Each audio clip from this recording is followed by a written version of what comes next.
Lupakan sejenak biografi sepak bola yang biasa Anda dengar, karena ini bukan sekedar itu. Ini adalah sebuah kisah sinematik, kisah seorang underdog yang menolak untuk menyerah, bahkan ketika seluruh dunia seakan sudah melupakannya. Coba kita bayangkan suasananya. Malam itu di Paris, di dalam Théâtre du Châtelet yang megah. Seluruh dunia sepak bola, para legenda, para bintang masa kini, semua menahan napas. Mereka menunggu penobatan seorang raja baru. Dan di sanalah dia, Karim Benzema. Pria yang sama yang selama 1 dekade penuh dicap tidak cukup bagus, sekarang berdiri di puncak dunia. Dengan air mata berlinang, ia mengangkat penghargaan individu paling bergengsi di planet ini. Sekarang kita putar kembali waktu, jauh sekali dari gemerlap panggung Paris. Kita kembali ke lapangan beton di Brune, salah satu daerah pinggiran termiskin di Prancis.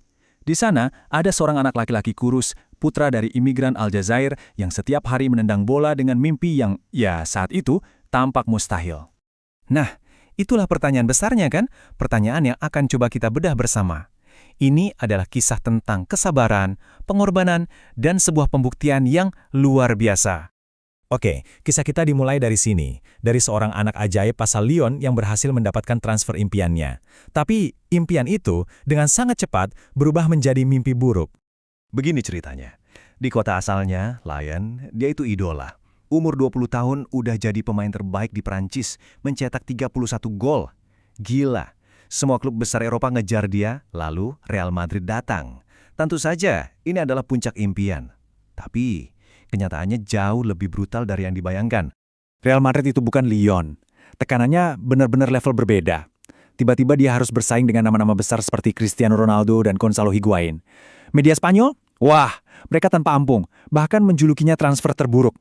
Manajernya sendiri, Jose Mourinho, secara terbuka meragukan mentalnya, dan seringkali lebih memilih Higuain. Bisa dibayangkan kan, dia sendirian, frustrasi dan jauh dari rumah. Nah, disinilah di titik terendahnya ini, inti dari cerita Benzema terbentuk. Dia dihadapkan pada sebuah pilihan yang akan menentukan sisa karirnya. Tetap egois atau melangkah mundur ke dalam bayang-bayang agar orang lain bisa bersinar lebih terang. Ini bagian yang paling menarik dan mungkin tidak banyak orang sadar. Selama bertahun-tahun, dunia hanya melihat gol-gol spektakuler Cristiano Ronaldo. Tapi para ahli taktik, para pelatih seperti Zidane, mereka melihat arsitek di baliknya. Benzema mengubah total gaya mainnya. Dia nggak lagi main untuk dirinya sendiri. Dia berlari untuk membuka ruang bagi Ronaldo. Dia memberi assist saat bisa saja menembak sendiri. Dia menjadi striker paling cerdas dan paling nggak egois di dunia. Zinedine Zidane, seorang legenda hidup, dia paham betul. Dia melihat kontribusi Benzema yang nggak bisa diukur cuma dari statistik gol. Tapi ya itu, bagi media dan sebagian besar fans, angka gol adalah segalanya. Jadi Benzema terus-terusan dikritik karena cuma cetak 15-20 gol semusim. Sementara ia diam-diam menjadi kunci timnya memenangkan 3 Liga Champions berturut-turut. Dan seolah-olah semua tekanan di lapangan belum cukup, dunianya di luar lapangan runtuh total. Skandal Valbuena meledak. Tiba-tiba dia dituduh terlibat dalam kasus pemerasan terhadap rekan setimnya sendiri. Sebuah tuduhan yang menghancurkan reputasinya di Perancis. Akibatnya fatal. Dia diasingkan dari tim nasionalnya sendiri selama hampir 6 tahun. Dicap gangster, kriminal, dan mungkin yang paling menyakitkan dari semuanya, dia harus duduk di rumah, menonton dari TV saat rekan-rekannya mengangkat trofi Piala Dunia 2018. Presiden Federasi Sepak Bola Perancis bahkan bilang, era Benzema sudah selesai. Momen seperti ini, jujur aja, bisa menghancurkan karir pemain manapun. Tapi bagi Benzema, rasa sakit ini justru jadi bahan bakar. Lalu, tahun 2018, sebuah momen krusial terjadi. Cristiano Ronaldo pindah dari Real Madrid. Tiba-tiba, bayangan besar yang menaunginya selama ini hilang. Panggung itu kini jadi miliknya. Dan di usia di mana kebanyakan pemain top mulai menurun, Benzema justru seperti terlahir kembali. Musim 2021-2022 itu bukan sepak bola. Itu seperti nonton film action. Lawan PSG, Madrid tertinggal 2 gol. Kelihatannya bakal kalah. Tiba-tiba, Benzema ngamuk, cetak hat-trick dalam 17 menit. Gila. Lawan Chelsea, di perpanjangan waktu, dia mencetak gol kemenangan yang indah. Lawan Manchester City, di salah satu comeback paling dramatis dalam sejarah, siapa yang maju dengan tenang ngambil penalti kemenangan? Dia.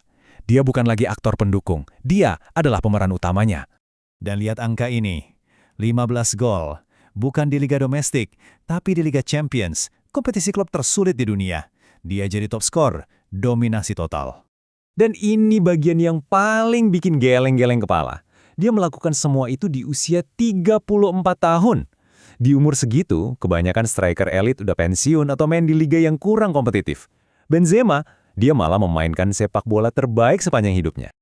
Semua kerja keras, semua pengorbanan, semua kritik pedas, dan semua comeback gila itu pada akhirnya membawa kita pada satu momen puncak, momen di Paris itu, momen di mana semuanya terbayar lunas. Kemenangan individunya ini bukan kebetulan. Ini adalah puncak dari sebuah warisan yang tak terbantahkan. Lihat saja angkanya.